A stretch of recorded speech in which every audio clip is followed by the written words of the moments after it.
Now start and live on Facebook. There'll be a little bit of a delay. No problem. I'm excited. Okay, so Girl Talk with Berns, public, share on my time. I should share on my timeline, I think, versus the business. Yeah, share it on your timeline. I have more views. Yeah, okay. Share on that. It's preparing our live stream. Awesome. How's my lighting? Good. Yeah, okay, good. I love your background. I love that tapestry background on black and white. Me too. Okay, we are live. There's a little bit of a delay, so I just want to take like. I love that tapestry. Yeah, I am going to mute my. Okay, there we go. There we go. There we go. I had to turn off my feed here. Awesome. So we are live, Berns. Are you excited? I'm so excited. I have to admit, I always get a little bit nervous right before I do a Facebook Live, but I'm so excited. I'm so excited. Well, here's the deal, you guys, out in Facebook world. I am so excited today because not only do I get to introduce my peeps to this amazing lady, which I'll introduce here in a second, but also we have some amazing content for you tonight. We want you to sit back. We want you to grab your favorite beverage, whether it's green tea or a glass of wine, whatever you guys want to make you feel comfortable, because you have us for the next hour. Trust me, we could probably go longer, but we're gonna stop at a hard hour because both of us like to chat. But we want this night to be about you. We want you guys to ask us questions. We want you guys to be empowered, but we also have two very powerful stories to share with you. And we want to share with you how we overcame adversity and how we have gotten through some very difficult times in our life. And that's why Berns and I get along so well. I just love her to death. This is Berns Bernard, and she's a health and wellness coach like myself, and she is from Canada. Yay, Canada.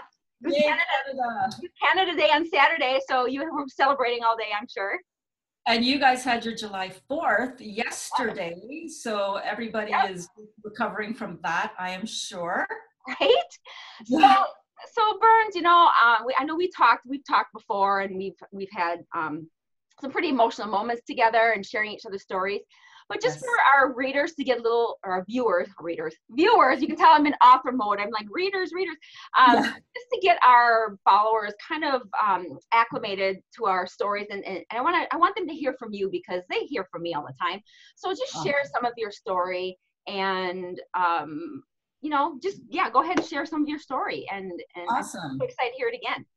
Thank you. Well, first of all, thank you so much for having me on. It is such an honor to be speaking with you and your viewers and my viewers, and just having an opportunity to just sit down and talk about how we've overcome some challenges in our lives, and we have actually looked at those challenges as opportunities for growth, which is the real nugget, right?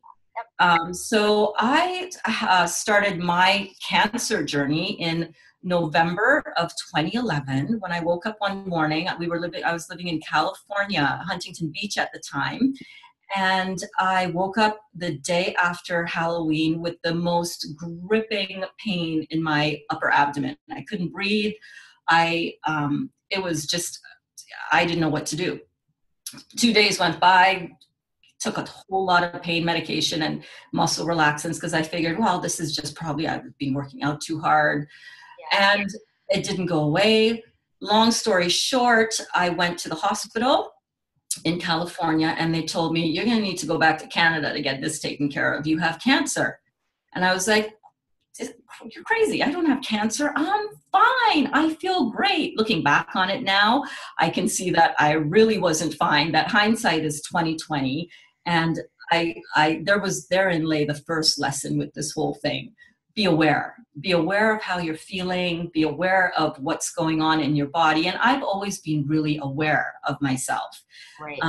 But I was in denial. For a month, I was in denial. And during that month, when I was trying to figure out what to do and where to do it, I had this really strong urge, strong feeling that came up in my soul that said, I don't know what's going to happen here, but I know it's all going to work out. And I know that this is going to help me define my purpose. Because I laid in my bed and I was like, what is my purpose? At that time, I was still, running a really thriving bikini design business, Passion Fruit Designs. I've designed for thousands of amazing athletes in the fitness industry. But I had lost my passion. And interestingly enough, that day before Halloween, I was so frustrated with what was happening in my business. I remember just saying, oh my God, I give up. I don't want to do this anymore. I hate it. And Yeah. I shocked myself. I was like, where is this coming from? Passion Fruit Design is my life. I love it. It's my artistic expression, and I get to connect with so many women. But I had just lost my passion. So I knew That's not a good place to be, is it? it's a really disheartening place to be, because when you work so hard on something that is your passion, that's your purpose, and then you have this gut-wrenching feeling of, oh my God, this isn't my purpose anymore. I don't have passion for this anymore. My passion turned into work, and it freaked me out. And I'm getting goosebumps right now thinking about it, because as this was happening, my marriage of 30 years was also slowly unraveling before my eyes. And I really had a sense that, that this was really going to be a new transition phase for me. So long story short, my diagnosis was gastrointestinal stromal tumor, also known in short as GIST. And it's very rare, correct? It is extremely rare. Of the entire American population, about 5,000 to 6,000 people will be diagnosed with this per year. And of that very rare form of cancer, I happen to have the wild type GIST, which means it's the least known form of this type of cancer. I always say I should have bought a lottery ticket that day, because the odds were stacked against me that I got, I hit the jackpot in terms of rare things to get, right? Right. I'm with you, girl. Yeah. You've been through this too, which is amazing. So I had the cancer removed. It was a tumor on my stomach, so they ended up having to remove 90% of my stomach. I came up to Canada to have it done by an amazing doctor who literally saved my life. And then 3 months after that, I flew back down to California in time for Christmas that year, which was amazing because my now ex-husband and the girls were still down there. I came up to Canada. My sister Debbie took amazing care of me. She's such an amazing, giving person. But I flew back down in time for cancer. 3 months later, the marriage was over. Wow. I still had... You get cancer. I got cancer. Marriage is over. Your business no longer you have passion for. Those three huge, probably top three things: your health, your marriage, and then your stress, your passion. That's horrible. And we were in California at the time, and had to pack up house and move back to Canada. I moved back as a single mom. Wow. I worked really hard on my relationship at that time with my ex-husband to not hate him. I was going to say it because for those first 3 months, I frigging hated him. I hated everything about what was happening. I felt abandoned and left to pick up the pieces again of what was happening. But I had an amazing California angel that lived next door to me, Joni. Actually, I just shared on my Facebook page today. It was our Facebook anniversary. Okay, awesome. Loved her, but she took me by the hand and she said, I will help you through this, girl. I will help you through it. And every time I came over to her, look at this email he sent me. Look at this email. Woo!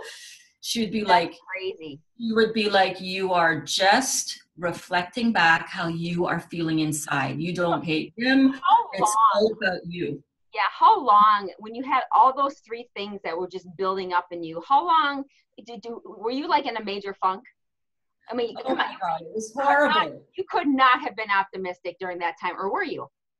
I had this really strange knowing that everything was going to work out and that I was going to do it. I was going to face my fear of being a single mom. That was my biggest fear. The cancer wasn't a fear because I had an inner knowing that this would be something that would fuel and be part of my future purpose, even though I did not know what it was at the time. At the time, I had 20 bikinis on order from around the world. A lot of them were Kathy Savage fitness girls. And I had to do it all by myself. Meanwhile, I was still recovering from surgery. I had the worst energy, like an hour at my sewing machine, and I was like just about ready to be done. So it was really challenging. I remember driving to Joann's Fabrics and just saying to myself, okay, Berns, put a smile on your face and smile, damn it. Because if I at least do something with my face, maybe something would register with my brain. But you've got to get through this. You got to get through this for your girls and with your girls. Yeah. So my daughters right now are 14 and 21, Kaya and Danica. And I knew that this was going to tear them up inside, and it did. So I had to get to work really fast to figure out how I was going to survive this and how I was going to bring them through this in one piece with the least amount of collateral damage possible. And a big part of that was gratitude.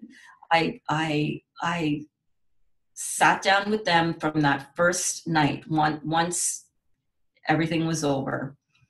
And I said, we are going to write a list of things we are grateful for today. And I want to tap on this. I'm going to tap into this for a little bit, Berns, because I mean, what you went through, obviously, and we're still not done sharing your story, but what you went through that period of time was the top three things as a woman.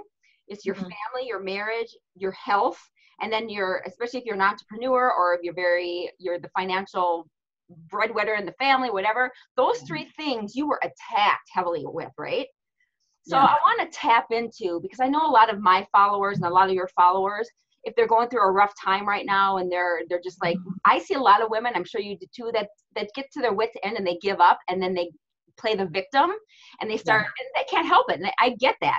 But I want to tap in right now and I want to talk to these women about how, when you're in these circumstances, how you get yourself out of that, and how you get through these tough times. Like you said, when you said gratitude, I'm like, girl, yes. And let's talk about how and why that works. That's what I would like you to talk about. I have goosebumps all over. I'm telling you,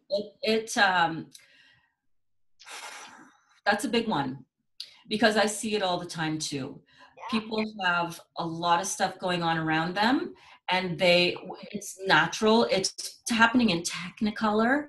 It's happening on a very raw, gut, emotional level, and it scares the crap out of you, right? And you're thinking, oh my God, I'm drowning. And you're just trying to, your natural reaction when you're in a pool and you're going down, or you're in the ocean, you're going down, is to struggle and fight.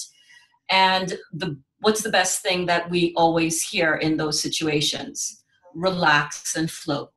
Relax, just relax. It's going to be okay. Just stay calm. Give up the struggle. Give up the struggle. Give up the struggle. How do you do that? How do you do that? Gratitude. A list of things to appreciate that day. And here's why. If you really understand what emotions are the outcome of the thoughts we are thinking. You think a thought, you feel an emotion. It's almost instantaneous. A lot of people think that the thoughts that we're thinking and the stuff that's happening around us is happening to us, and we have no control over it. But that's just a thought you're thinking. If you can switch that around and recognize and understand that whatever is happening, I'm going to be fine. Just give up the struggle and go with it. Just go with the momentum. If it's happening, the negative momentum, go with it. But when you see and when you feel a little crack of resistance, something catches your attention and it brings a little smile to your face, that is something. Hold on to that. And that is something to appreciate. I learned this from Oprah. So when I would go over to Joni's house every morning, I'd put my shawl on and I'd trek over to Joni's house and we'd sit on her couch and we would watch Oprah, the Oprah Soul series, the Life Master series. I still have my journal. I wish I pulled it out before this interview, but one of the things that she talked about was the importance of gratitude. And what gratitude, when you find something, however small, whether it's a smile that somebody else gave you, or you saw something that's beautiful, a beautiful tree. At the time I was living in Huntington Beach, so it wasn't hard to find beautiful things to focus on. They were right in front of me, but it took a little bit more effort because at this time I was in despair. I was like, well, what the hell is happening to my life? We came down here to live on the beach, to live the dream life, and that's not happening. That was real. But I just had to remember that by focusing on something that I could find to hold on to, that I was grateful for, and there was a lot that I was grateful for, it shifted my focus from thinking about something that produced a feeling of fear, abandonment, disempowerment, anger, and it shifted my focus because the two emotions of happiness and unhappiness cannot coexist. It's impossible for love and hate to coexist. Yeah, I was just gonna say that, and you took the words right out of my mouth, girl. We're on the same wavelength. But yeah, I am a firm believer, 100% believer that you are what you think about. And, when you have cancer like you did, like I did, if I thought every day, oh my gosh, I'm going to die, or I'm going to, which at first I did, I had a 1-day pity party. I'm not going to lie. It was horrible, as you know. Yeah. But if I would have kept that way of thinking, I would have not healed my body. We are what we think about. And if you have gratitude, you can't have hate at the same time. When you have a gratitude, you can't think negatively. So that's why we as women, when we're going through these hard times, like you said, we've got to figure out a way to surround ourselves with positivity and also be thinking every minute of the day of gratitude. Think about what you have that is good so that your mind can't go to those places of negative, because that affects how you are to other people. Absolutely. It affects how you heal your body. And, and you know this. And I do. It's amazing. It's amazing. The whole concept of gratitude also brings up another really important aspect of the law of attraction, which this whole experience of the cancer, the separation, the figuring out the stuff for my business, it all led me back to the teachings of the law of attraction, of which I am so grateful for. Right. But basically, one of the principles in those teachings is that you get what you focus on. So if I was going to make a decision, and I didn't really understand that or even explicitly learn that until probably about 2 years later, but I always had this inner knowing, right? The more I focus on the little things, which are the big things, the little things that I could find to be grateful for, a squirrel crossing my path. I'm like, oh my God, look at how cute. It's a squirrel. Grateful. The more you're focused on things to be grateful for and appreciate, the more those types of things are going to show up in your experience. It creates your destiny. I really believe it creates your destiny.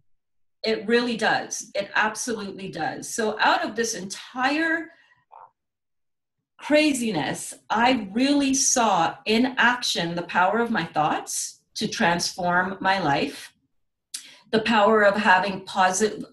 One of the key things that I did with my relationship in my head with my ex-husband during these 3 months where I was in limbo and had to finish up these 20 bikini orders and had to pack up the house in California. At this time, he was in Canada.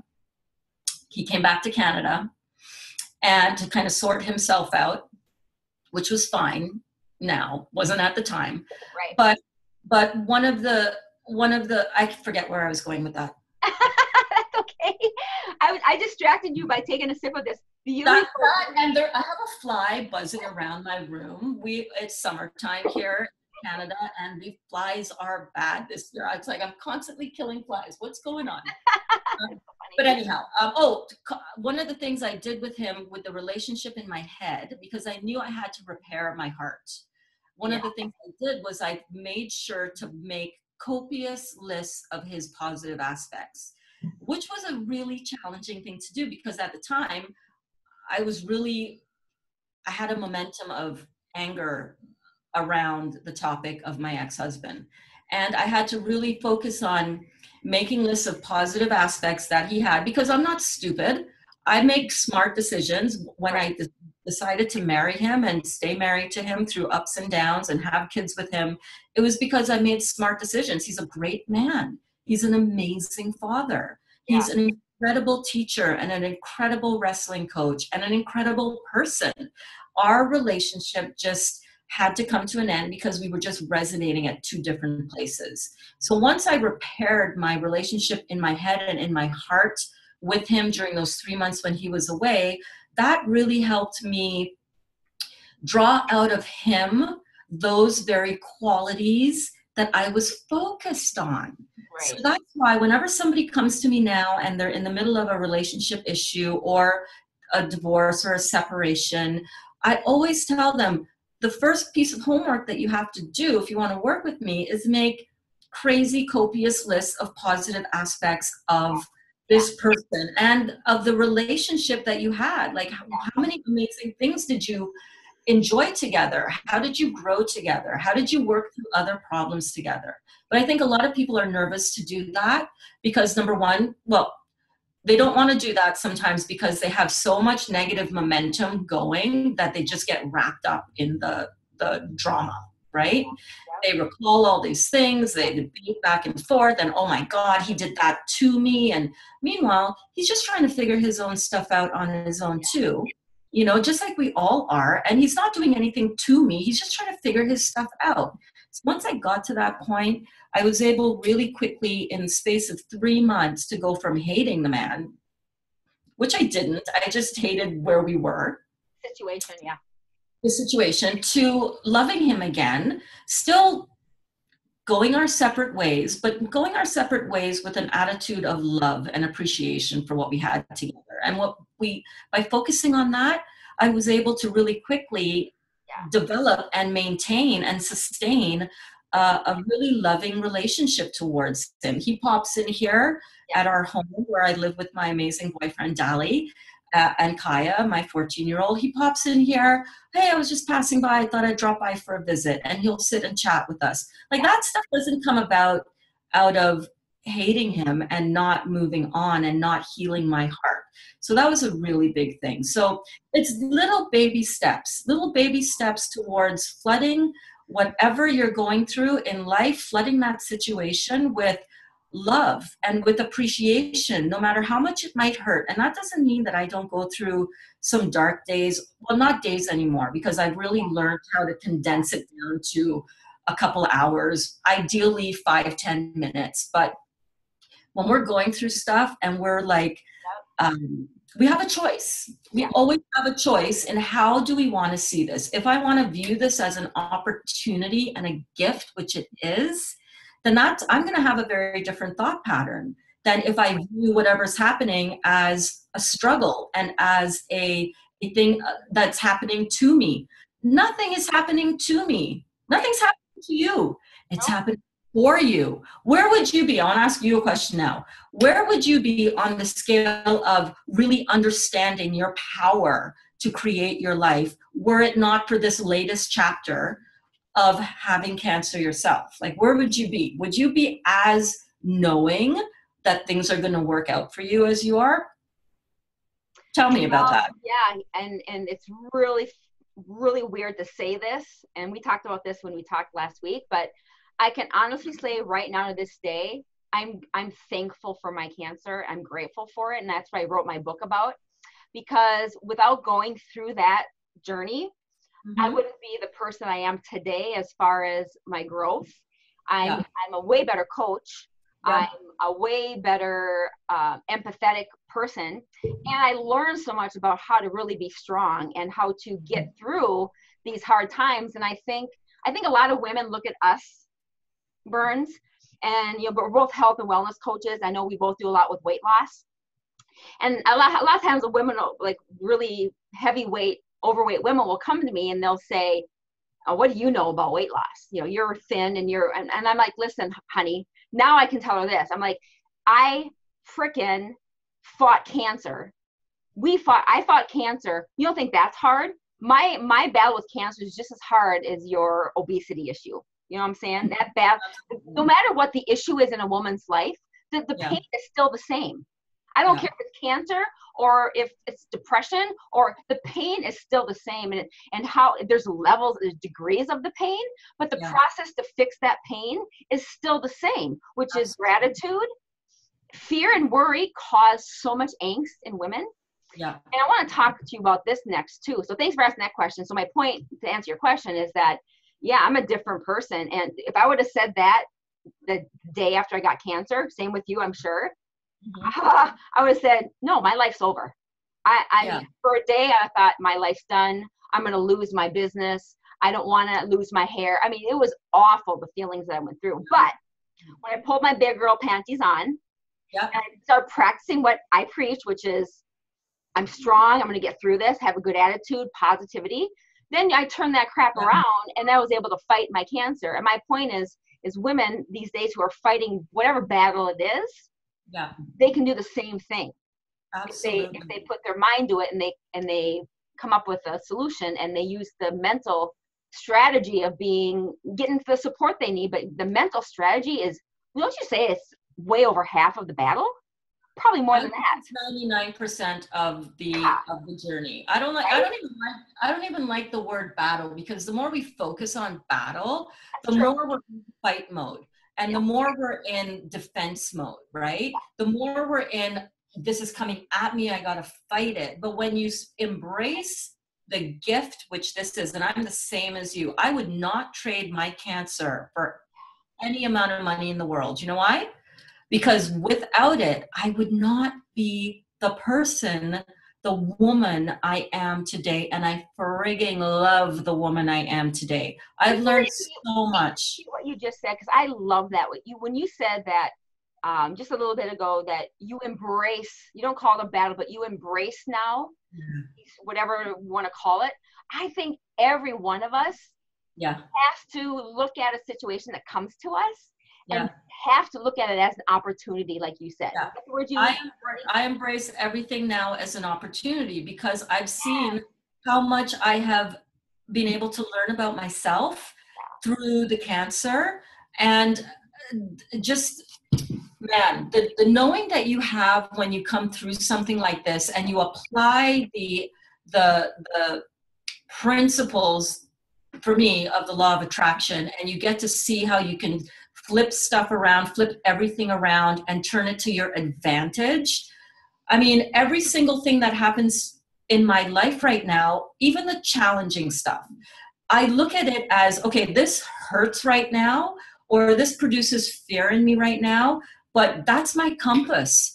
That's my compass rose to say, you're going in the right direction, girl. If you have fear, it's because you need to walk through it, and you need to be clarified by whatever's happening here. And I mean, wow, what a beautiful gift that is. Who would want to give that clarity up? I will never give this clarity up.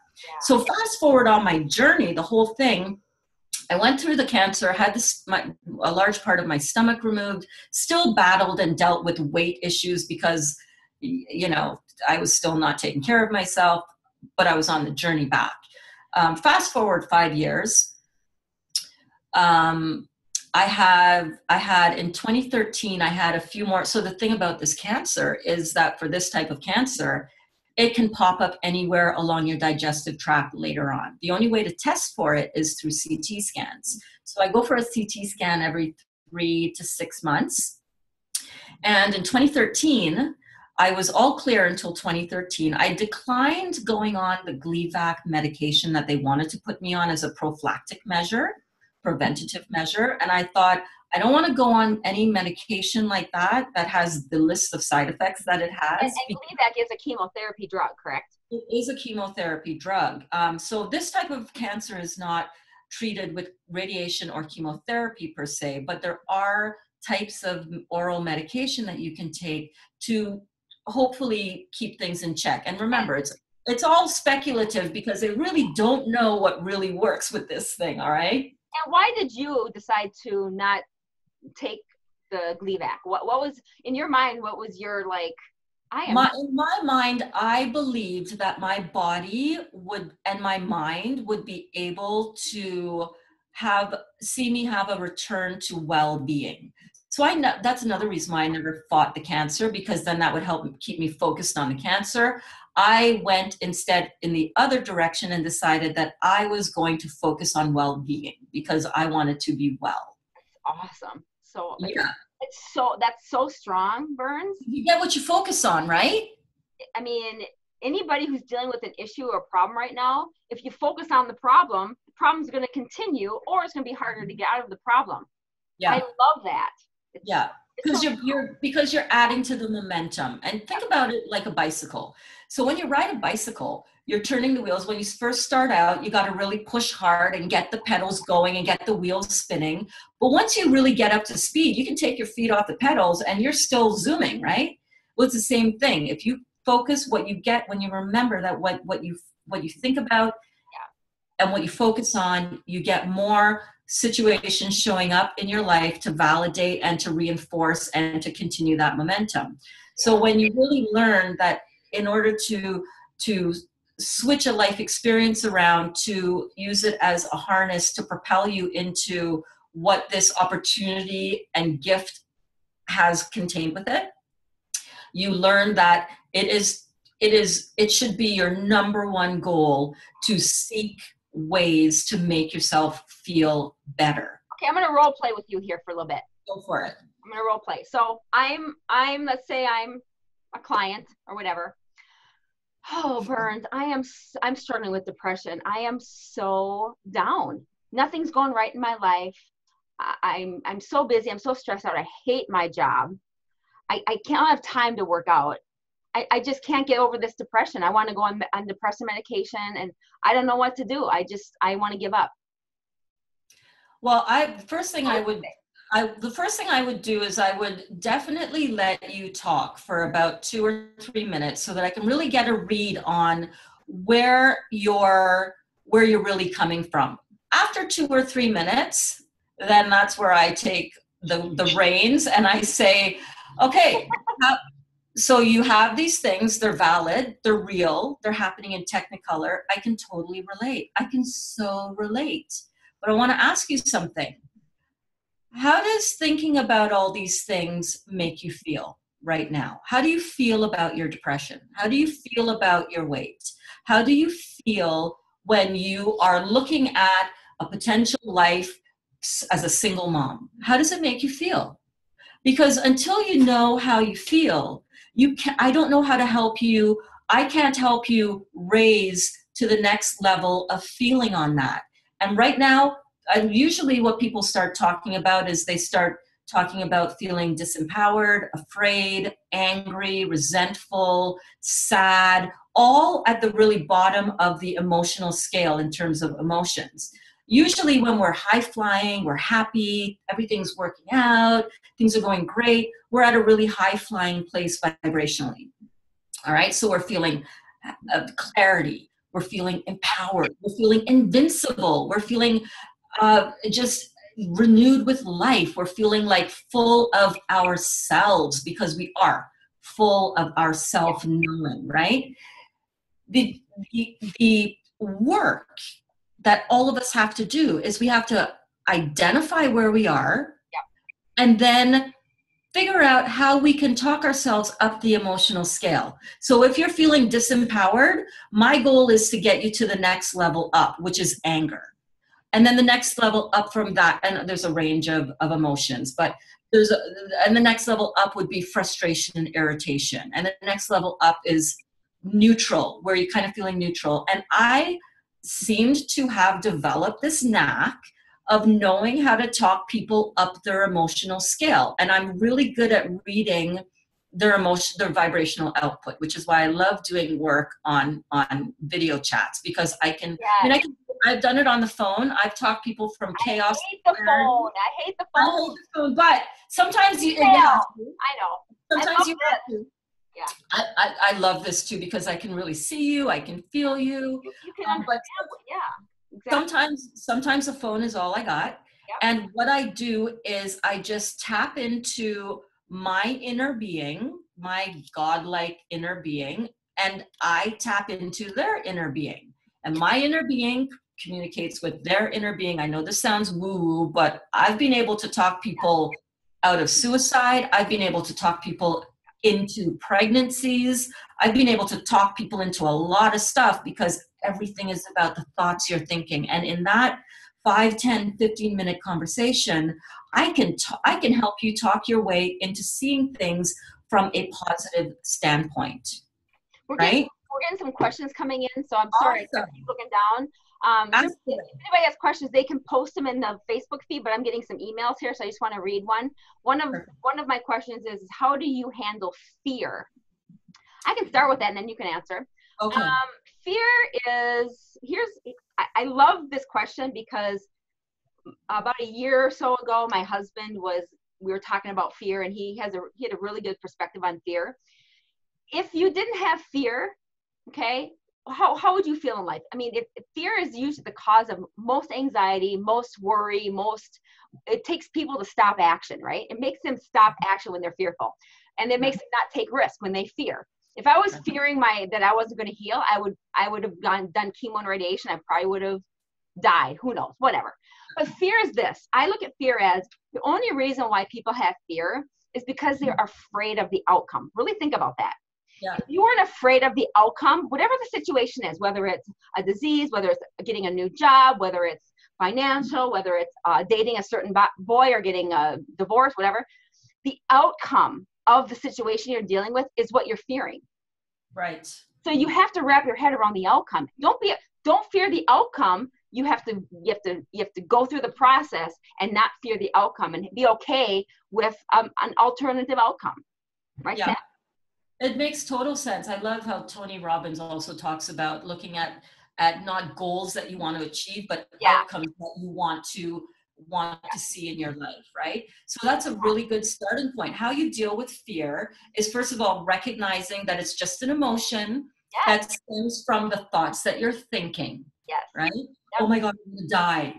Right? That's a thought that you're thinking. Oh my gosh, I'm going to live through this, and I'm going to be inspiring to other people, and I'm going to inspire my kids on how to deal with stuff that usually takes most people down, the big C. Right. So automatically, that just immediately you have a choice. Yeah. This is what a lot of people forget to embrace. You have a choice on how you want to think about everything. And a lot of us, what we do instead is that we think we create our lives by default. Yeah. Instead of actively choosing to switch this circumstance or this thing that we're thinking about into a positive thought and a positive feeling, we indeliberately and by default go back to the strategies and the ways of thinking that we are so used to, which is negative. But we have the ability to focus really heavily on the negative, and a lot of us do it. I was practiced like a pro at being negative. So practiced, it was ridiculous. I could have debates in my head with people who I haven't seen in years, but the same argument is in my head. Like I was so stuck in a negative groove. But as stuck as I was in a negative groove, I knew that meant that I had an incredible power of focus. And I knew that I also could choose to focus really strongly on the negative in this situation, or light bulb moment, aha moment, as Oprah says, I could actually think of and look at what could possibly be positive out of this. And I got to tell you, there's always positive. If even only to clarify for yourself what you do want. The only way we can know really strongly what we do want is by knowing really strongly what we don't want. Right. So the first step in how I deal with fear is I ask myself, I really do an inventory, an honest inventory. When something happens, I ask myself, what's my gut feeling? How am I feeling? And if fear is coming up, I say to myself a couple things. Okay, you can turn this around, because if I'm thinking fear or insecurity, I know that's because I'm thinking a thought that produces that emotion. Right. So I have control over thinking thoughts about this very situation that can produce a different emotional response. And usually my go-to mantra is, this feels like shit right now, Right. but this is happening for me, and I will get through it, and I will get through it with flying colors, and this is not going to kill me. I have had cancer for 6 years, and I'm still here kicking around this beautiful planet having a blast. So you can either die with cancer right now as soon as you get your diagnosis, or you can absolutely live with cancer and be more alive than most people who don't have a diagnosis. Choice is yours. What do you want? You like how you're feeling? Are you liking how you're feeling? Yeah. Well, if you're not liking how you're feeling, Yeah. why don't you try something novel, like thinking a different thought? I always tell my clients, they, you know, like you, I have a lot of clients that are overweight, and they're like, oh, it's just so hard to lose weight. And I'm like, well, how you feeling right nowadays with your body, and how you feeling about yourself? How's your self-esteem? Oh, it sucks. I'm like, well, pick your hard. Is it going to be hard to live in the situation that you're in now, which obviously it is, that's why you're here, or it's going to be hard to actually have somebody help coach you and help you get on the right track and lose the weight?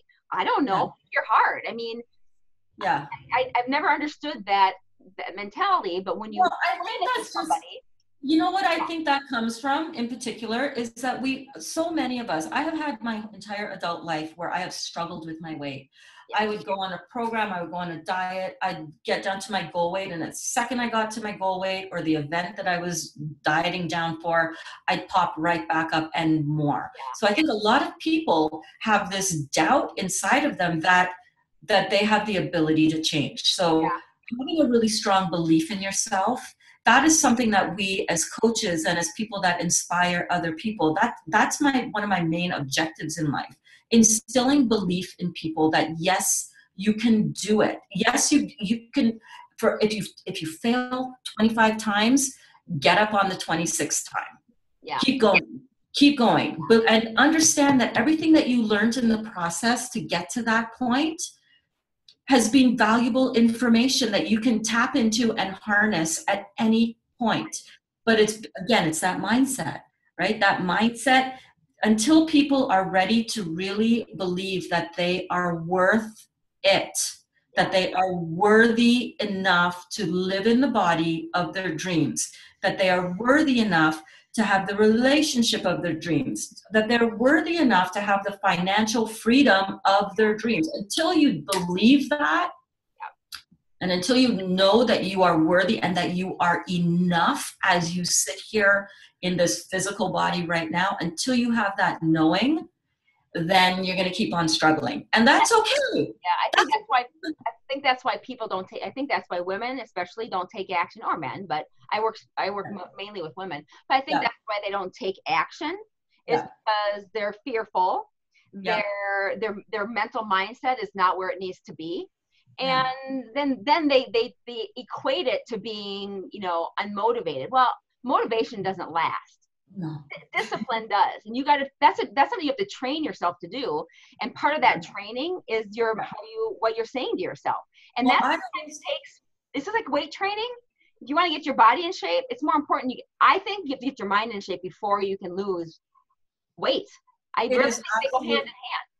It's absolutely critical. You can't have the change in your body until you have the change in your heart and in your mind and in your soul about yourself, right? Right.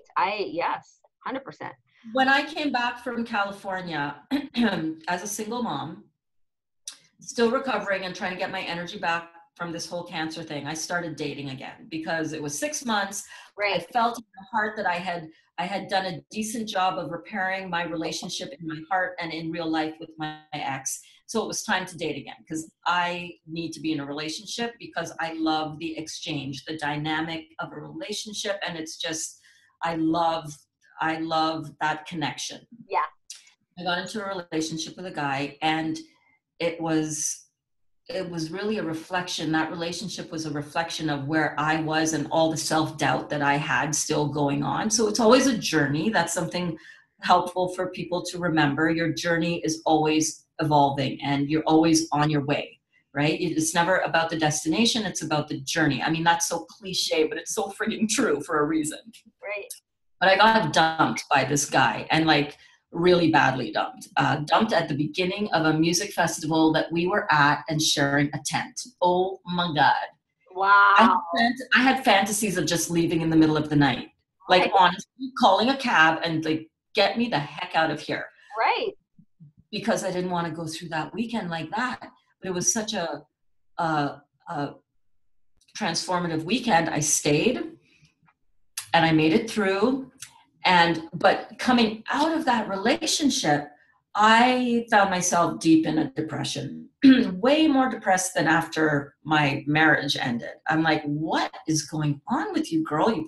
You've come through cancer. You're on your way as a single mom. You come through separation and divorce, but the D word was never in my vocabulary. That was not allowed to be uttered by me or anybody when I was married.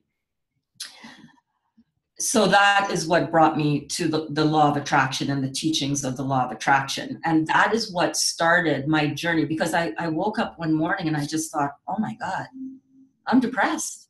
It's official. I can't get out of bed. All I want to do is sleep. I'm crying all the time. I feel like, oh my God, thank God my daughters were self-sufficient enough, because if I had to take care of these children as babies, I'd be up shit creek. It would be scary. Yeah. So I knew that I had to pull myself back up. Like you said, I had to put on my big girl panties and I had to figure out how to make this work to my advantage. I had to figure out how to get happy again. Yeah. And I knew that I had to do it for myself. I had to do it. I owed it to myself. I believed in myself enough that I could do it.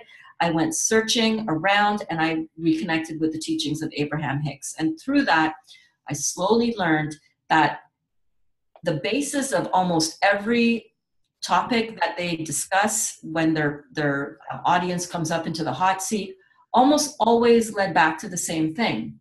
Yeah. Self-worth, self-love, developing those things so that you can be happy no matter what is going down. I have a question from Tammy. Sure. Each of us to give our top three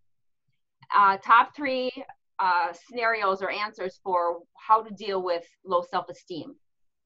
Awesome. You can go first if you want. I'll go first. Awesome. Hello, Terry. Is it Terry?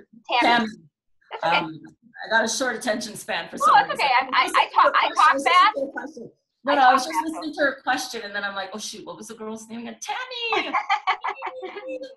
Thank you. First of all, thank you so much for your question. We love questions. It keeps this chat informative and rolling, and I love helping people with their questions. So self-esteem. You need to really make a list of your positive aspects, Tammy. There are so many things that we do well, and we need to get rid of this whole self-judgment thing. You are enough. Right now, right here, right now, no matter what's happening around you, no matter what decisions you've made, no matter where you think your life is or isn't going, you, Tammy, are enough right here, right now. You don't have to prove anything to anybody. You don't have to prove nothing to nobody. Nothing. You are good enough right here, right now. So what I would recommend you do, and what I often do, because I go through these periods as well. Oh my gosh, my pictures from the beach on Monday? Yeah, what day is today? Wednesday. My pictures from the beach. You know what? Part of it is, Terry, part of it is that I love my life so much. I don't even think in terms of Monday, hump day.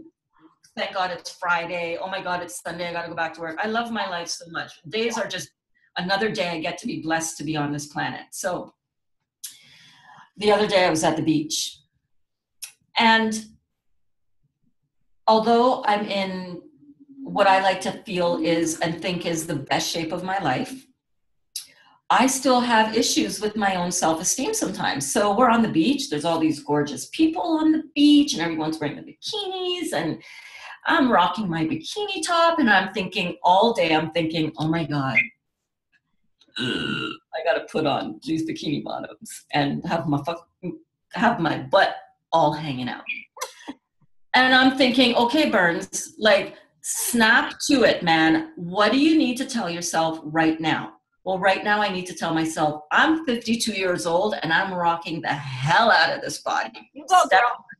Step one. Yes. What's another thing I can appreciate? I look amazing. I look amazing. I don't need to focus on the couple of areas of my body that I still am working towards fully embracing and accepting. I need to embrace and accept myself for who I am right now, because right now I am enough. Yeah. And my boyfriend loves my butt. He's not complaining. So what am I so up in my head for? Because somebody I know may not like my butt. It's like, look away, dude. You don't like it? I didn't tell you to look. You know what I mean? So I, like everybody else, we all have our thing. Working in the fitness industry, you've seen this as well. You see people that are like, wow. And inside their head, once you get talking to them and knowing them a little bit, they're like, you're hung up about your what now? Yeah. I use my right arm to have that problem. You know what I mean? Yeah. So definitely making lists of your own positive aspects so that you develop a really healthy and loving relationship with yourself.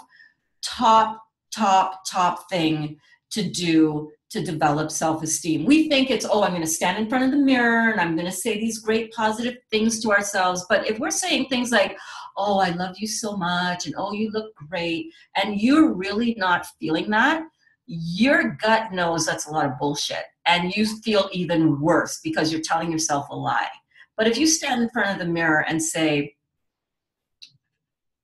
I've got beautiful brown eyes. Look at my brown eyes. Yeah. Find something that you love. I love my lips. I love my eyes. Find something that you love and focus on it. Don't focus on the stuff that you're not 100% happy with. Everybody feels that. Focus on what you love. Your esteem of yourself needs to be your number one job, because it is your number one job. Until you can have a good esteem about yourself, a good self-esteem, until you can develop that, and you can by making copious lists of your positive aspects. I'm a broken record. I'm just going to say it. Gratitude, appreciation, list of positive aspects.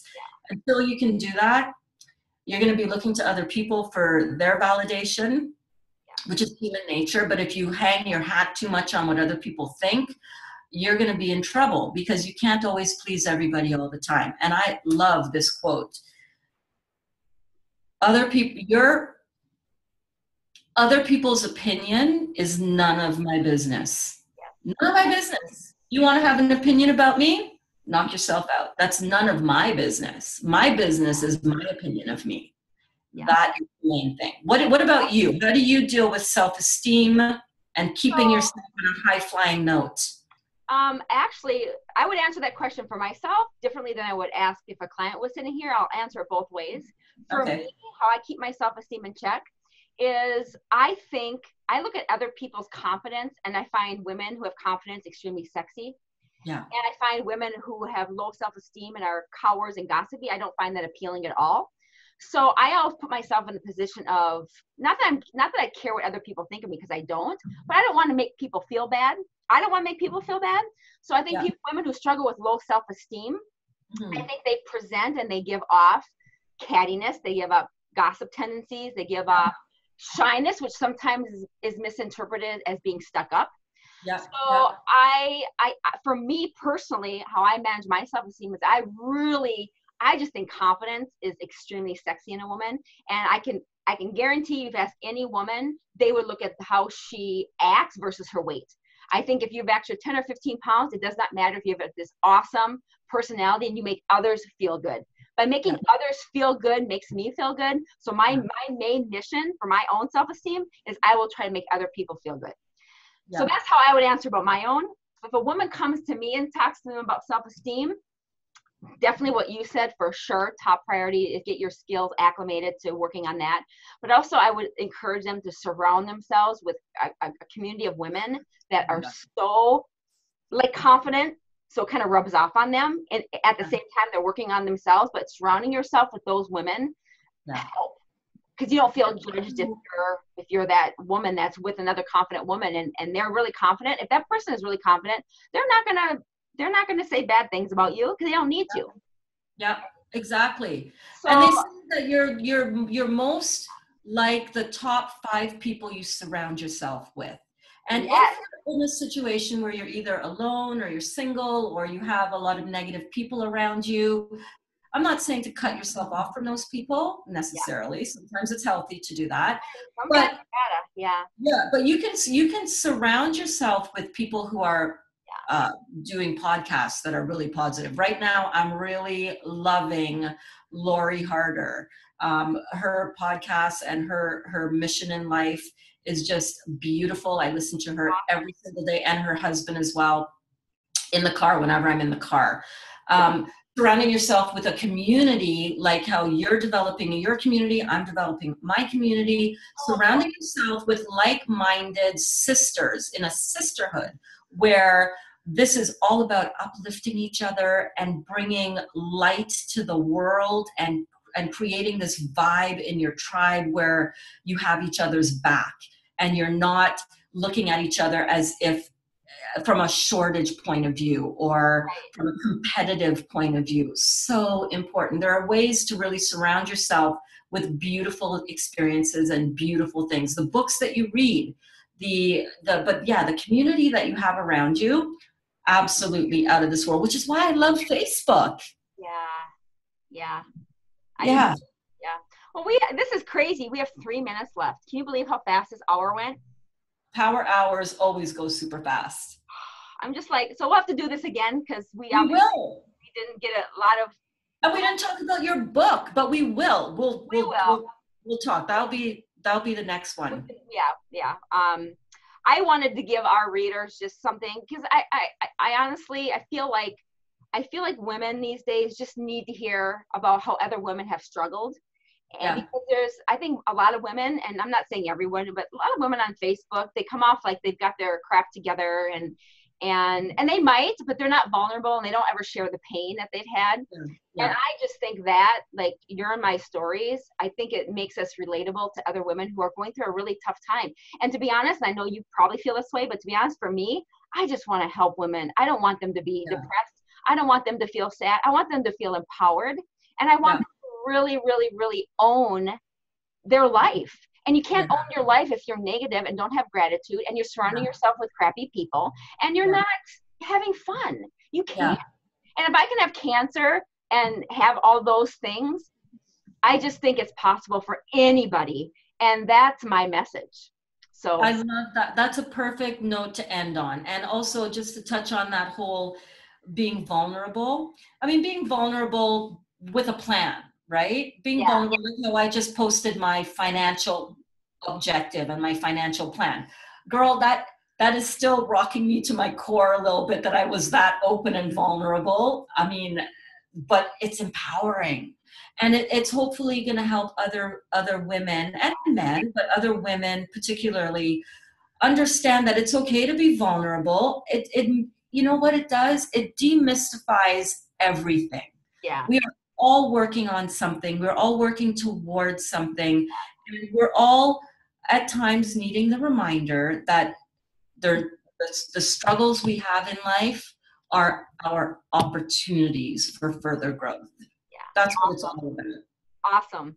And I just want to say again, thank you. Thank you. No, I want to thank you. No, I want to thank you. I know. Well, maybe we do this again. Maybe we make it a weekly thing. I don't know. We'll see. I would love to make it regular. What kind of feedback we get.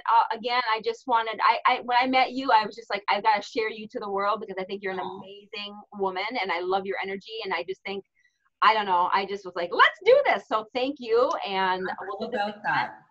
And hopefully we'll schedule this time real soon. But thank you again. And thank you so much.